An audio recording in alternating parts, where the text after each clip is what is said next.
Welcome, history enthusiasts, to a journey not just through time, but through the unbelievable, the almost mythical decline of an empire so grand, so formidable, it's hard to fathom its undoing. This is not merely a tale of crumbling stones, but of the very light of knowledge, flickering, then threatening to extinguish entirely. Imagine, if you will, the might of Rome at its zenith, sprawling cities humming with intellectual life, vast libraries housing the cumulative wisdom of centuries, aqueducts channeling engineering marvels across continents, a Pax Romana that, for all its flaws, fostered an environment for arts and philosophy to flourish. A civilization so advanced, so sophisticated, that its very memory would later seem almost supernatural to those who inherited its ruins. But then, something astonishingly bizarre happened. The grand edifice began to crack, not with a sudden cataclysmic roar, but with a slow, creeping decay, like a magnificent fresco left exposed to the relentless elements. What was once unthinkable became the grim reality. The meticulously paved roads, arteries of an empire, began to crumble, overgrown with weeds. The aqueducts, once symbols of Roman ingenuity, fractured and fell silent, their life-giving waters now stagnant or simply disappearing into the earth. Cities that boasted populations of hundreds of thousands, centers of commerce and thought, withered into ghost towns, their grand forums becoming pastures for sheep, their grand villas repurposed into humble dwellings or simply scavenged for stone. It's almost unfathomable, isn't it? How did such an extraordinary civilization, so seemingly invincible, so devoted to law and order, to rhetoric and reason, so meticulously organized, simply unravel? How did an era that produced Virgil and Seneca, architects of unparalleled beauty and engineers of breathtaking scale, descend into an age where basic literacy became a rare, precious commodity confined to isolated monastic enclaves? The very idea feels like a myth, a dark fable told to frighten children, yet it is our history. We talk of the Dark Ages, a term that, while debated, perfectly encapsulates the bewildering loss. But what truly darkened were not just the skies over Europe, but the minds of men, deprived of the lamp of classical learning. Imagine entire libraries containing Aristotle, Plato, Ptolemy, Hippocrates, reduced to kindling or left to rot in damp corners, gnawed by rats, their irreplaceable wisdom turning to dust. It wasn't always malice. Often it was simply profound indifference, born of widespread illiteracy and the urgent struggle for survival in a fragmented, dangerous world. The intricate networks of trade that bound the Mediterranean, the vibrant intellectual exchanges that crisscrossed the empire, they dissolved. Communication became localized, knowledge isolated. The grand narratives of classical history, philosophy, and science, once widely studied, became fragmented whispers, barely understood, often distorted, sometimes even deemed dangerous. The very concepts of public education, civic duty, and the pursuit of knowledge for its own sake, cornerstones of the Roman world, simply receded, replaced by immediate concerns of survival and faith. This wasn't merely a decline. It was a profound historical amnesia, a collective forgetting on an epic scale, leaving behind a haunting panorama of crumbling grandeur, a monument to a twilight of learning that truly beggars belief. Welcome back, and brace yourselves, because if the sheer scale of forgotten knowledge in the last era seemed unbelievable, what follows is truly staggering. For the twilight descending upon classical learning wasn't merely the result of neglect, of crumbling roads and abandoned libraries. Oh no. Sometimes the darkness was actively, meticulously willed into being. We speak of an era where knowledge itself became a dangerous weapon, a source of potential heresy, and ancient wisdom was not merely forgotten, but ruthlessly condemned and incinerated. It's almost unfathomable to us now, isn't it? The deliberate destruction of texts, not by barbarians seeking plunder, but often by zealots within the nascent Christian establishment, convinced they were purging the world of pagan falsehoods. Imagine, if you will, the sheer, bewildering absurdity of it. A civilization actively turning its back on its own intellectual heritage, consigning millennia of thought, science, and philosophy to the flames. The very writings of Plato, the intricate mathematics of Euclid, the astronomical observations of Ptolemy, texts that had shaped the minds of empires, suddenly deemed anathema, dangerous, forbidden. Picture the scene, a public square, not for debate or declaration, but for denunciation. Scribes and scholars, once revered, now stood accused, and the scrolls, oh, the countless scrolls, papyrus and parchment, painstakingly written, embodying lifetimes of human endeavor, piled high like kindling. The crackle of fire, the acrid smell of burning knowledge, swirling upwards, a grim smoke signal telling the world that a new order had arrived, one that preferred faith over reason, dogma over inquiry.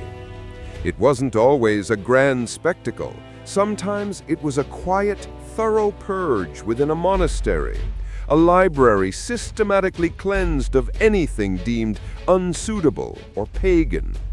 The loss is truly immeasurable, a black hole in our understanding of what was once known. But here's where the story takes a breathtaking turn, where the human spirit, with its stubborn refusal to relinquish truth, defied the encroaching night. Even as the bonfires of censorship raged, even as the risk of possession meant persecution, torture, or even death, there were those who dared to defy. Clandestine figures working under the cloak of night, in the shadows of crumbling temples, or in the hidden recesses of their homes. Monks, perhaps, secretly preserving a copy of a pagan philosopher amidst their pious texts. Wealthy patrons, driven by an almost inexplicable reverence for the old ways, commissioning copies in secret. Imagine the tremor in their hands, the hurried scribbling by moonlight, the constant fear of discovery. A single, illicit scroll hidden beneath floorboards, behind false walls, or disguised as something innocuous. The sheer audacity to risk everything for a few pages of philosophy, a treatise on medicine, a fragment of history that the powerful deemed an affront to God. These were the true rebels, not with swords, but with ink and parchment. They were the silent guardians, the anonymous preservers, planting the seeds of heresy, not out of malice, but out of a profound, almost instinctive understanding that humanity would one day need this forgotten wisdom again. They knew, in their bones, that the light of inquiry once extinguished would be almost impossible to rekindle. And it is to these extraordinary, defiant acts of quiet bravery that we owe so much. For without them, the darkness might have been absolute. From the desperate, clandestine acts of defiance in shadowed alleys, we turn now to an equally astonishing, yet far more ordered bulwark against oblivion, the monastic scriptorium. Imagine, if you will, the sheer, almost cosmic irony. While emperors and bishops condemned pagan texts to the pyre, and private individuals risked torture for a hidden scroll, within the quiet cloisters of monasteries, classical knowledge found an unexpected, unassuming sanctuary. It's a scene that, to our modern eyes, feels utterly anachronistic, a paradox woven into history. Here, monks, dedicated to the divine word, spent their lives meticulously copying texts, not just sacred scriptures, but sometimes, by simple utility, the very philosophers, poets, and scientists whose works had been deemed dangerous. They weren't always saviors with a grand vision. Often they were diligent laborers, following the rule of Saint Benedict, which mandated manual work, including transcription. Picture the scene, a frigid stone room, barely lit by flickering oil lamps or filtered light from an arched window. The air hung heavy with parchment, ink, and damp stone. Huddled figures, robed in coarse wool, their breath misting in the cold, hunched over wooden desks. Heads bowed, quills scratching rhythmically hour after hour, day after day. Fingers stained, eyes weary, yet they persisted. What did they truly comprehend of Euclid's geometry, Aristotle's philosophy, or Livy's narratives? Perhaps only fragments. Many saw these pagan works as mere exercises in calligraphy or as preparatory studies for Christian theology. They were not always intellectual giants, but human printing presses, preserving the physical form of knowledge, often without fully grasping its profound content or revolutionary potential. And this is where the wonder deepens, the absurdity truly blossoms. These humble, often isolated men, laboring in almost complete unawareness of titanic historical currents, became the unwitting, unsung custodians of civilization's memory. Their motivations were simpler: piety, obedience, preservation of useful texts, or diligent fulfillment of monastic duties. Yet through their silent, tireless devotion, entire libraries were rebuilt, one painstaking page at a time. Texts that would form the bedrock of the Renaissance, fuel the scientific revolution, and rekindle inquiry centuries later. These were carefully copied, stored, then largely forgotten in dusty monastic libraries. The irony is delicious, isn't it? The very institutions that sometimes suppressed pagan thought also became its most vital, accidental preservers. These monastic bastions, these quiet cloisters, were the unexpected cradles where the faint embers of forbidden knowledge were kept alive, waiting for a distant dawn. Their silent work ensured that when the world was finally ready, the seeds planted by those brave, hidden hands, nourished by these diligent, anonymous scribes, would finally blossom into the magnificent tree of modern thought.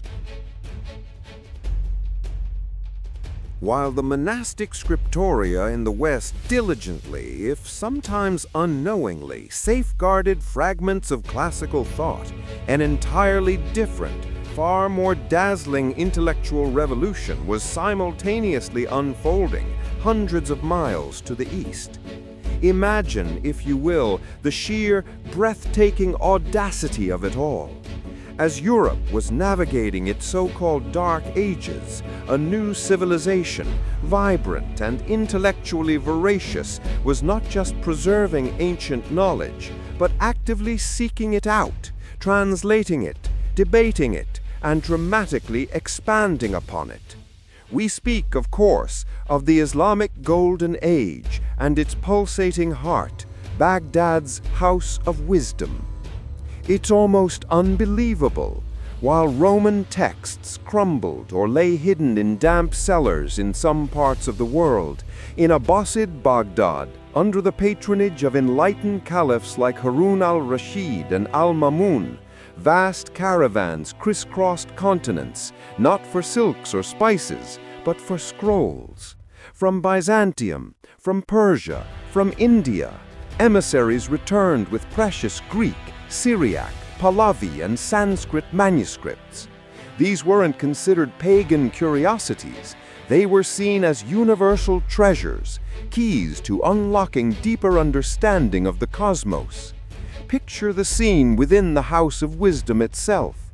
A grand, multifaceted institution, bustling with a kaleidoscope of scholars, not just Arabs, but Persians, Jews, Christians, and even some from further east, all united by the singular pursuit of knowledge. Imagine Greek-speaking Byzantines conversing animatedly with Arab polymaths, while Syriac scribes meticulously translate philosophical treatises, and Persian astronomers calibrate their instruments. The air alive with the murmur of multiple languages, the rustle of parchment, and the rhythmic scraping of reeds on papyrus. It was a true babble of brilliance, fostering unparalleled clarity. Here, the works of Aristotle, Plato, Euclid, Galen, and Ptolemy were not merely copied, they were absorbed, critiqued, and transformed. Entire schools of translators, fluent in multiple ancient tongues, worked tirelessly, often under the direct supervision of the caliph himself. Think of figures like Hunayn ibn Ishaq, a Christian Arab physician who led a team translating countless medical and scientific works, enriching the Arabic lexicon with precise philosophical and technical terms. His commitment was such that he reputedly received the weight of his translated books in gold. But this was far more than mere translation. It was a crucible of innovation.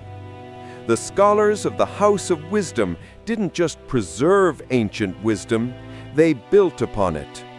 Al-Khwarizmi, for example, took Indian numerals and formalized algebraic concepts, giving us the very word algebra. Al-Razi synthesized Greek medicine, adding his own observations and discoveries. Ibn al-Haytham revolutionized optics, laying the groundwork for modern scientific method. These weren't quiet, anonymous monks.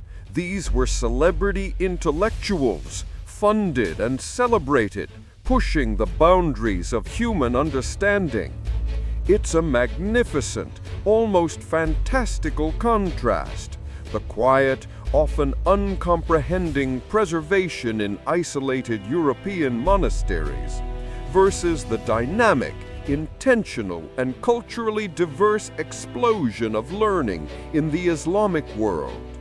The House of Wisdom wasn't just a library or a translation academy, it was a vibrant research institution, a think tank centuries ahead of its time. It was the crucial intellectual bridge that not only prevented countless classical works from vanishing into the sands of time, but also actively propelled human inquiry forward. This deliberate, enthusiastic embrace of global knowledge, irrespective of its origin, proved to be humanity's most invaluable safeguard against intellectual darkness. It ensured that the light of classical thought, once flickering, now burned brighter than ever, ready to eventually re-illuminate a Europe still finding its way. The grand libraries of Byzantium, repositories of empires, were beacons, yes, but they tell only one part of an astonishing, almost unbelievable tale of survival. For every public scholar poring over a protected text, how many hidden hands, trembling with either fear or feverish dedication, toiled in the shadows? This, friends, is where the story takes a truly peculiar turn, into the clandestine world of unsung heroes whose very existence hinged on secrecy. Imagine, if you will, knowledge itself becoming a whispered secret, a dangerous commodity traded not in gold, but in the furtive glance and the hurried exchange under the cloak of night. It wasn't always grand monasteries or imperial decrees that saved the wisdom of the ancients. Oftentimes, it was the sheer, stubborn audacity of individuals. Consider the lone scribe, hunched over a vellum sheet, his quill scratching furiously, not in the quiet sanctity of a scriptorium, but in the chilling isolation of a forgotten hermitage, or perhaps even a concealed chamber within a bustling town. His task? To painstakingly copy pagan philosophy or unorthodox scientific thought, knowing full well that discovery meant not merely disapproval, but potentially persecution, torture, or even death. The absurdity of it, that the pursuit of understanding could be deemed such a heinous crime. These weren't just simple copies either. Many were breathtaking works of art in themselves. We speak of exquisite illuminations, intricate borders, and vibrant pigments, all lavished upon texts that, if openly acknowledged, could shatter careers, reputations, or lives. The irony is palpable. Such beauty created under such desperate, dangerous circumstances. The meticulous brushstrokes of gold leaf applied to the words of a long-dead philosopher whose ideas might now be considered heresy. It beggars belief, doesn't it? To risk everything, not for wealth or power, but for the preservation of an idea.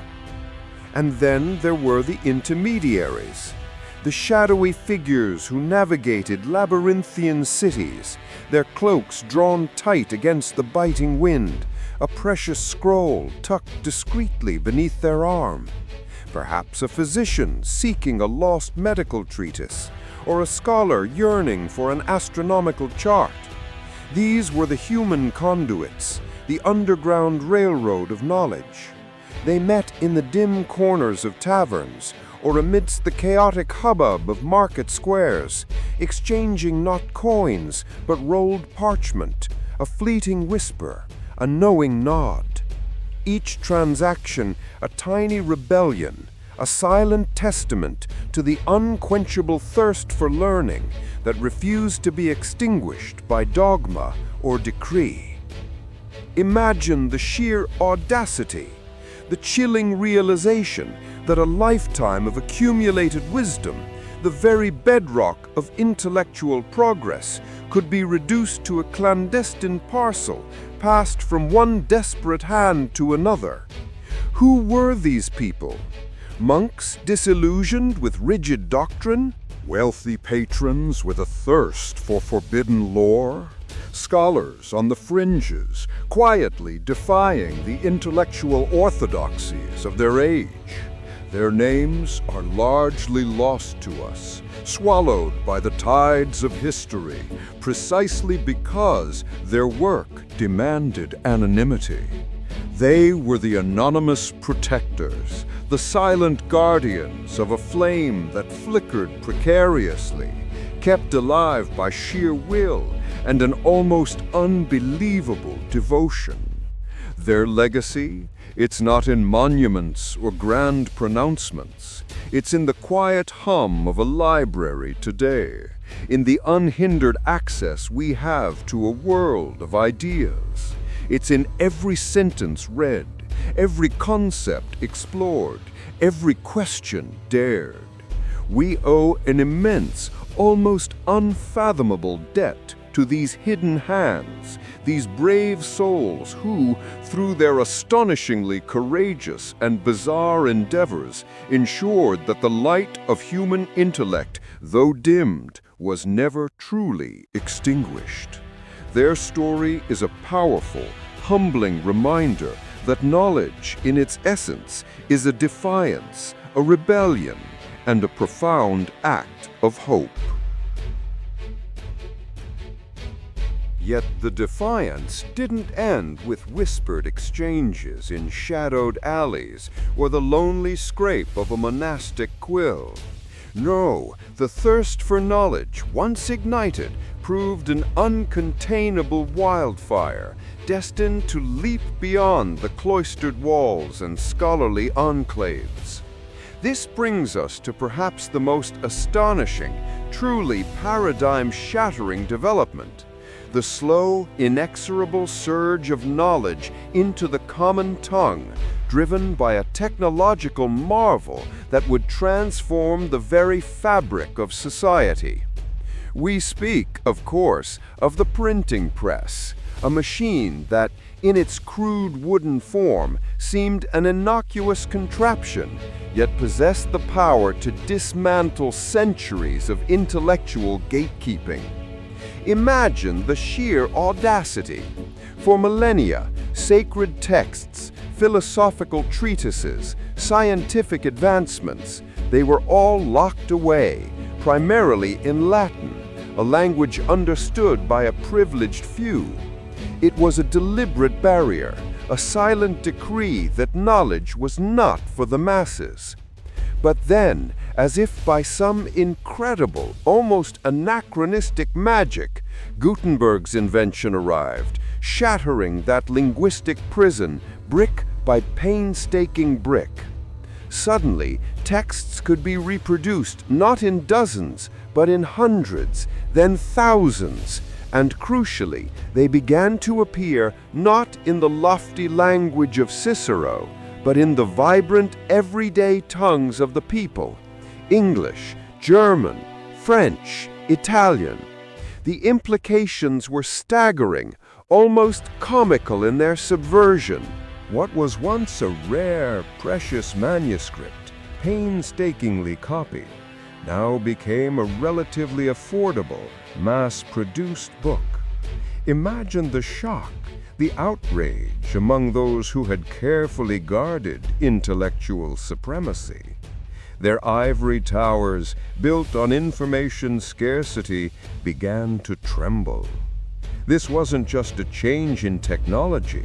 It was a revolution of access, a democratization of dangerous ideas. And what did people do with this newfound access? They devoured it.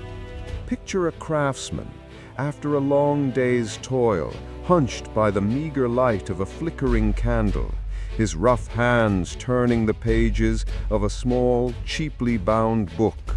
Perhaps a pamphlet explaining the heavens, or a translation of ancient Greek philosophy. Perhaps a peasant secretly learning to read from an illicit vernacular Bible, questioning centuries of imposed interpretation. The thrill, the quiet rebellion of understanding a text without an intermediary, it must have been intoxicating. This wasn't an academic exercise. It was an act of profound personal liberation, often fraught with immense risk.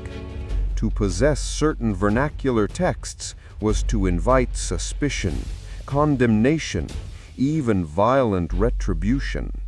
The very act of reading, in some instances, transformed into a covert operation. Families gathered in hushed whispers, sharing pages torn from a banned book. Scholars, no longer solely confined to monasteries, started to form underground networks, circulating forbidden ideas, translating texts deemed heretical, risking everything to share the burgeoning light. The Vernacular Surge wasn't merely about new books. It was about new minds. It was about challenging authority, sparking reformation, fueling scientific inquiry, and laying the groundwork for the Enlightenment. It was a testament to humanity's indomitable spirit, to our insatiable curiosity. These common people, reading forbidden words in their own language, became the new hidden hands, their quiet acts of rebellion echoing through time. Their legacy is the very concept of widespread literacy, the freedom to read, to question, to think critically. We today stand on the shoulders of those audacious individuals who, against all odds, demanded that knowledge speak to them directly in a voice they understood. Let us never forget the courage it took to simply open a book. Yet, as the common tongue tasted the forbidden fruits of knowledge, an even more profound, almost miraculous awakening was stirring in the grander halls of learning across Europe. Imagine, if you will, the sheer, staggering luck of it all. After centuries of intellectual twilight, when the lamps of classical antiquity flickered precariously, suddenly, almost impossibly, a new dawn broke. This wasn't merely about understanding existing texts. This was about the electrifying rediscovery of entire lost worlds, waiting patiently in dusty monastic libraries and forgotten archives. It was an era of academic treasure hunts, driven by a fervent, almost obsessive desire to reclaim the wisdom of Greece and Rome. Scholars like Petrarch, consumed by a lonely passion for classical literature, scoured monasteries and cathedrals, their hearts pounding, hoping against hope to unearth a lost Cicero or Livy. And then the impossible happened, not once, but repeatedly. Picture Poggio Bracciolini, a papal secretary with the keen eye of an archaeological detective, delving into the neglected depths of St. Gall Abbey in 1416. What did he find? Not just the few dusty tomes, but entire works by Quintilian, Valerius Flaccus, Statius, long thought forever lost to the ravages of time and neglect. Can you feel the thrill? The sheer incredulity of holding a manuscript written by a Roman hand, copied diligently by a Carolingian monk, then forgotten for 700 years, only to be brought back into the light? It's akin to finding an entire perfectly preserved ancient city beneath a modern metropolis. These weren't just books. They were portals to a different understanding of humanity, of governance, of art, of the universe itself. The impact was immediate and utterly transformative. Suddenly, the intellectual landscape was flooded with ideas that challenged established dogma, inspired new forms of artistic expression, and redefined the very concept of human potential. Renaissance artists, freed from medieval constraints, began to study classical sculpture and architecture, infusing their work with a newfound realism and grandeur. Philosophers grappled with Plato and Aristotle in their original glory, sparking debates that would echo for centuries. Scientists looked back to Ptolemy and Archimedes, laying foundations for future discoveries. This wasn't just a revival, it was a detonation of genius, fueled by the direct engagement with these ancient voices. Faces, once clouded by intellectual stagnation, were now alight with understanding, with inspiration. They saw in these texts not just words, but blueprints for a new world, a world where humanity itself was at the center, capable of extraordinary feats. The rediscovery wasn't passive. It was an active conversation across millennia, a dialogue with the giants of the past. It ignited Florence, then Venice, then Rome, then the whole of Europe. It was the intellectual Big Bang of the Western world, catapulting society from an age of dogma into an age of inquiry. The Dark Ages hadn't extinguished the flame. They had merely banked the embers. And with the careful breath of these Renaissance scholars, those embers burst into a roaring inferno of creativity and enlightenment. It truly beggars belief, doesn't it, that the very foundations of our modern thought, our art, our science, were almost lost forever, only to be snatched from oblivion by dedicated, passionate individuals who dared to look for what others had forgotten. Their unwavering pursuit changed everything. This profound resurgence, sparked by the mere touch of an ancient scroll, reminds us of the fragile yet enduring power of knowledge and the perpetual human desire to understand. And yet, as astonishing and triumphant as this rediscovery was, we must never forget the somber counterpoint, the profound, often unbearable cost of safeguarding and advancing knowledge. For every manuscript unearthed, for every ancient truth illuminated, there were countless individuals who paid a terrible, staggering price. It truly beggars belief that the very same human desire for understanding that sparked the Renaissance could, in other contexts, lead to persecution, exile, and even death. It's an almost absurd dichotomy, isn't it, that the pursuit of light could cast such long, dark shadows. Imagine the quiet terror of a scholar, hunched over forbidden texts, knowing that a single misplaced word, a whispered conversation, or a revolutionary idea could cost them everything. Throughout history, knowledge has not merely been power, it has been a dangerous, subversive force, constantly challenging the comfortable certainties of the status quo. From the Gnostics hiding their gospels in desert caves, to the alchemists toiling in secret laboratories, daring to question the immutable order of the cosmos was a gamble with the highest stakes. Consider the solitary figures who dared to challenge prevailing orthodoxies. Jan Hus burned at the stake for theological reforms, his voice silenced, but his ideas echoing through the centuries. Giordano Bruno, an intellectual wanderer, executed in Rome's Campo de' Fiori, not for a specific scientific discovery, but for a vast cosmic vision that defied the limits of his age, an infinite universe, a plurality of worlds.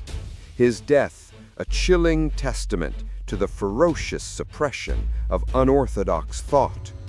Or the harrowing tale of Galileo Galilei, forced to recant his heliocentric convictions before the Inquisition, his groundbreaking observations deemed heresy, his famous whispered defiance, "Eppur si muove," and yet it moves, encapsulates the stubborn, unyielding spirit of truth against overwhelming dogma.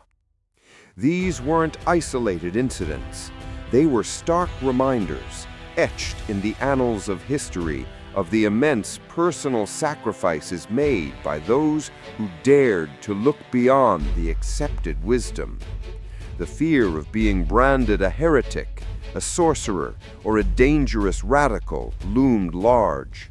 Careers were ruined, reputations shattered, families torn apart. Scholars often faced a choice: conform and silence their inner intellectual fire, or pursue truth at the risk of everything they held dear. For many, the cost was total: ostracization, imprisonment, even the ultimate sacrifice of their lives. But in this sacrifice, something truly remarkable transpired. These individuals, through their suffering, became unwitting guardians of intellectual freedom. Their courage, even in recantation or death, served as beacons.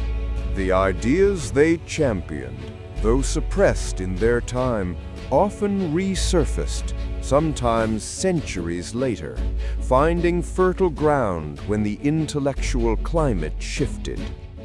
It's a profound, almost unbelievable legacy, that the enduring resilience of knowledge is often forged in the fires of persecution.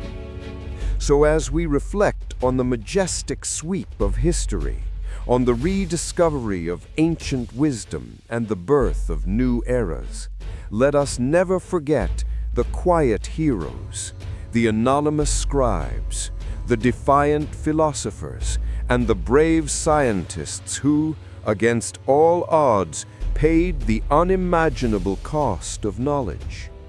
Their struggle reminds us that truth is rarely given freely. It is often fought for, bled for, and painstakingly preserved. What is the cost of knowledge today? In an age of unprecedented information, what truths are we willing to defend? What sacrifices are we prepared to make to ensure that the flame of inquiry, so painstakingly passed down through millennia, continues to burn brightly, freely, and without fear? The responsibility, as ever, falls to us. So, after bearing witness to the immense personal sacrifices, the chilling persecutions, and the defiant whispers of truth against overwhelming dogma, we arrive at an almost miraculous present. It beggars belief, doesn't it, that despite all the concerted efforts to suppress, to erase, to simply forget, knowledge not only survived, but flourished. This journey, from the burning of scrolls to the quiet heroism of Byzantine scholars, from fervent translations in Baghdad to clandestine presses, culminates in an astonishing inheritance: our modern age of unprecedented information access. The sheer scale of this preservation effort, spanning millennia, across continents and cultures, is nothing short of breathtaking. Imagine, if you will, the vast silent halls of ancient libraries: Alexandria, Pergamum, Constantinople. Colossal repositories of parchment and papyrus, each scroll a fragile testament to human thought. These were physical bastions, painstakingly assembled, often defended to the death, where the collected wisdom of civilizations lay entombed, waiting for a future generation to awaken it. And now, consider our own era. Where those ancient halls once stood, we have constructed a new kind of library, a boundless ethereal space, housed not in stone and wood, but in light and code. The internet, the digital archive, the global network.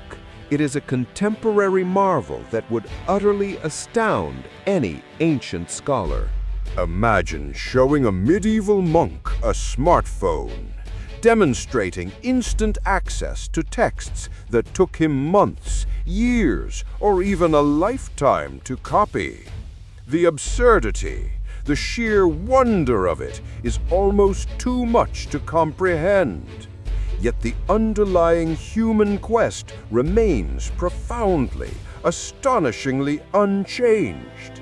The same impulse that drove a Sumerian scribe to chisel cuneiform, that compelled a monastic brother to illuminate a gospel, or an Islamic scholar to translate a Greek treatise, drives us today. We are still seeking, preserving, challenging. The digital revolution hasn't eradicated the fight. It has simply shifted the battleground. From physical censorship to algorithmic bias, from book burning to cancel culture, the struggle for truth, for access, for the freedom to know continues just as bizarre and vital as ever. And here lies the enduring, bewildering lesson. Knowledge is not merely facts, it is a living, breathing entity, perpetually vulnerable, perpetually resilient. It demands vigilant guardianship. The quiet heroism of forgotten scribes, the defiant courage of persecuted philosophers, the intellectual daring of the unorthodoxy. Their legacy isn't just the texts they saved, but the spirit of inquiry they embodied. It is an unbroken chain, linking the whispers of antiquity to the roar of our digital age, an astounding testament to humanity's stubborn refusal to live in ignorance. So, as we stand amidst this almost incomprehensible wealth of information, this sprawling, interconnected tapestry of human understanding, what then is our role? What truths are we willing to defend? What sacrifices are we prepared to make, not just to preserve what has been handed down, but to ensure that the flame of inquiry, so painstakingly passed down through millennia, continues to burn brightly, freely, and without fear? The responsibility, as ever, falls to us. The past, with its astonishing tales of forbidden knowledge surviving against all odds, lays the blueprint. The future, with its endless possibilities for discovery and discourse, awaits our stewardship. Let us be worthy of this unbelievable inheritance. And so, as the grand edifice of the Western Roman Empire crumbled, plunging Europe into an era we often, perhaps unfairly, label the Dark Ages, a different story was unfolding on the shores of the Bosporus.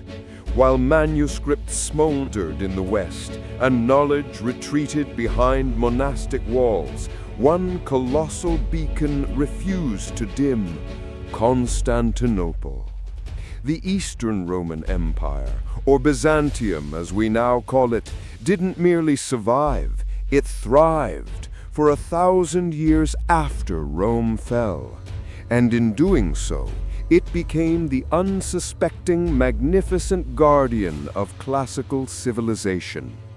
Imagine, if you will, the sheer, breathtaking audacity of this preservation. While barbarians carved out new kingdoms and literacy dwindled across much of the continent, the libraries of Constantinople, the Imperial Library, the Patriarchal Library, and numerous private collections remained vibrant, bustling hubs of scholarship. It wasn't just Christian theology being copied. It was Plato, Aristotle, Homer, Euclid, Galen, Hippocrates, the very giants of Hellenic thought, the bedrock of Western civilization, were being meticulously copied, studied, and debated by scholars who spoke Greek, the original tongue of these timeless works. This wasn't merely survival. It was an unbroken, continuous academic tradition stretching back to antiquity itself. Consider the meticulousness, the sheer intellectual devotion. Scribes, working in well-lit scriptoria, didn't just reproduce texts. They corrected errors, compiled lexicons, wrote commentaries.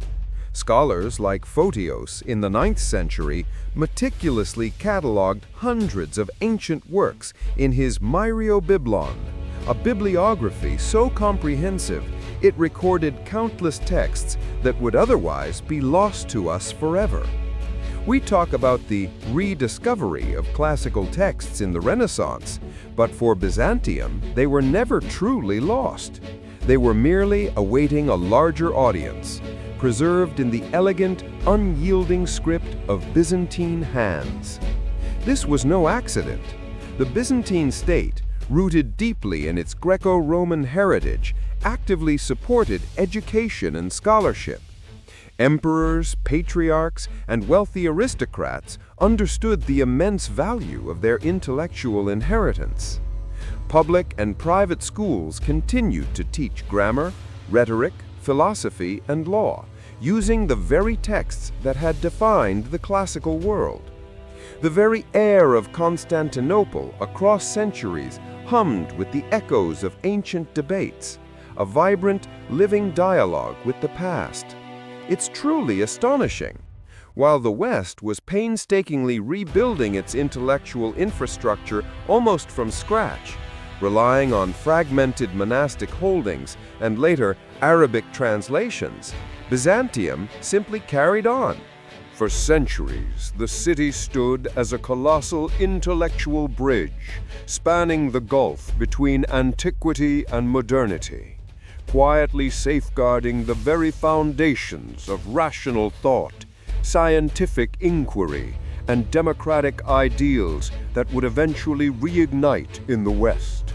When Renaissance scholars sought out Greek originals, where did they turn? To Constantinople, of course. This city, this empire, was not merely a vault. It was a living flame, tended with unwavering dedication, ensuring that the light of classical wisdom would never truly be extinguished. An incredible, often overlooked chapter in the survival of human knowledge.